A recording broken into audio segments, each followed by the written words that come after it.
Menurut Syekh Ibnu Athaillah dalam kitabnya Al-Hikam yang mengatakan tentang kekuatan takdir yang begitu hebatnya, yakni sawabikul himam la tahriku aswarol akdar. Kerasnya himmah atau semangat perjuangan seseorang itu tidak dapat menembus tirai takdir. Jangankan takdir, tirainya saja tidak dapat ditembus.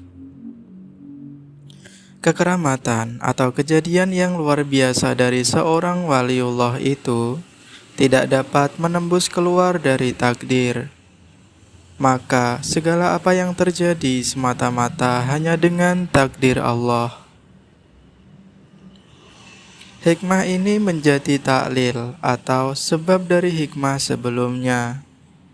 Seakan-akan musannif atau penulis kitab ini berkata, "Wahai murid, keinginan atau semangat himmahmu pada sesuatu itu sebenarnya tidak ada gunanya. Karena himmah yang keras atau kuat itu tidak bisa menjadikan apa-apa seperti yang kau inginkan. Apabila tidak ada dan bersamaan dengan takdir dari Allah.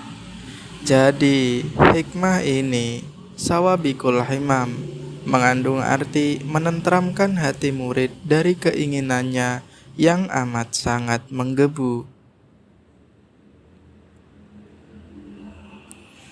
Sawabikul himam, keinginan yang kuat. Apabila keluar dari orang-orang solih atau wali Allah itu disebut sebagai karomah. Apabila keluar dari orang fasik maka itu disebut istidraj atau penghinaan dari Allah.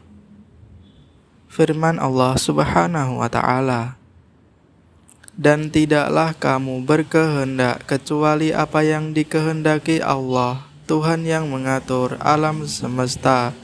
Quran Surah At-Takwir ayat 29.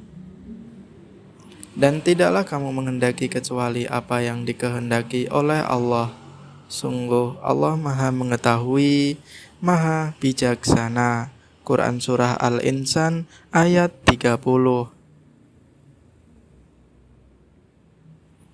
Itulah hikmah ketiga dari kitab Al-Hikam Ibnu Athaillah yang menerangkan betapa hebatnya takdir Allah Subhanahu wa ta'ala yang tidak dapat ditembus oleh seseorang. Meskipun orang itu adalah waliullah, maka tetap tidak dapat menembus karena sejatinya keramat-keramat yang dilakukan oleh para wali itu juga termasuk takdir dari Allah Subhanahu wa ta'ala. Jadi, apa yang sudah digariskan oleh Allah Ta'ala tidak akan melesat, tidak dapat diubah-ubah oleh manusia.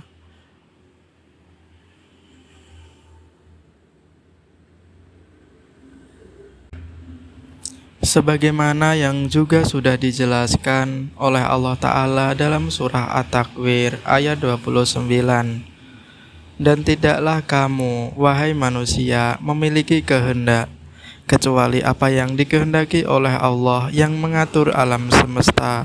Jadi, meskipun manusia seolah-olah memiliki kehendak, sejatinya itu bukan kehendak manusia itu sendiri, tetapi itu adalah kehendak Allah Subhanahu wa ta'ala saja. Begitu juga Quran Surah Al-Insan ayat 30 diterangkan bahwa dan tidaklah kalian menghendaki kecuali apa yang dikehendaki oleh Allah. Sungguh Allah Maha Mengetahui, Maha Bijaksana.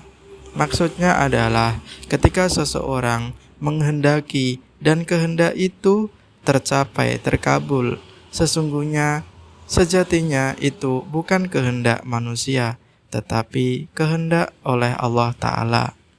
Karena Allah lah yang Maha Mengetahui segala sesuatu. Ketika manusia mengetahui sesuatu, biasanya mereka tidak bijaksana. Tetapi ketika Allah Maha Mengetahui sesuatu, maka Allah juga dialah yang Maha Bijaksana.